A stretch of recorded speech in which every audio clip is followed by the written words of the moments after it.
అందరికీ నమస్కారం. నేను ఆస్తి కోసమో డబ్బు కోసమో ఈ పోరాటం చేయట్లేదు. ఎందుకంటే ఇది పోరాటం కూడా కాదు, ఇది ఆత్మగౌరవానికి సంబంధించింది, నా భార్య పిల్లల సేఫ్టీకి సంబంధించింది. ఇది నాతో ఒక మగాడిగా నాతో డైరెక్ట్గా వచ్చి నాతో ఏం చేసినా పర్వాలేదు. నా భార్య పేరు ఇంక్లూడ్ చేయడం, నన్ను తొక్కేదానికి, నా 7 నెలల పాపని ఇంక్లూడ్ చేయడం, నా బిడ్డల ఇంట్లో ఉండగానే అలా బిహేవ్ చేయడం కరెక్ట్ కాదు. ఈరోజు పోలీస్ దగ్గరికి నేను వెళ్ళి ప్రొటెక్షన్ అడిగాను. నేను మొన్న వచ్చి అడిగినప్పుడు మీకు అన్ని ఎవిడెన్స్లు ఇస్తాను. ఎస్ఐ గారు ఇక్కడి నుంచి వచ్చి నేను ఇస్తాను సార్ ప్రొటెక్షన్ చూపించాను. బౌన్సర్లు అందరూ అక్కడికి దాక్కున్నారని చూపించాను. అది కొంచెం చూసి ఓకే సార్ మీరు ధైర్యంగా ఉండండి, మేము ఎక్కడికి వెళ్ళట్లేదని చెప్పి మాట్లాడి పారిపోయారు.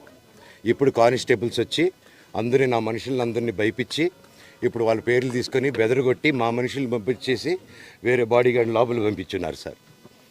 ఏం జరిగిందండి అసలు? జరగదు కాదు సార్. ఫస్ట్ డిపార్ట్మెంట్ ఎందుకు వన్ సైడ్ తీసుకుంటున్నారు? కంప్లైంట్ తీసుకున్న తర్వాత వాళ్ళకి ఏ అధికారం ఉంది? నా ప్రొటెక్ట్ చేసే మనుషుల్ని పంపించేదానికి అధికారం ఏముంది? ప్రపంచంలో నా అందరినీ కలుస్తాను సార్, బయలుదేరుతాను.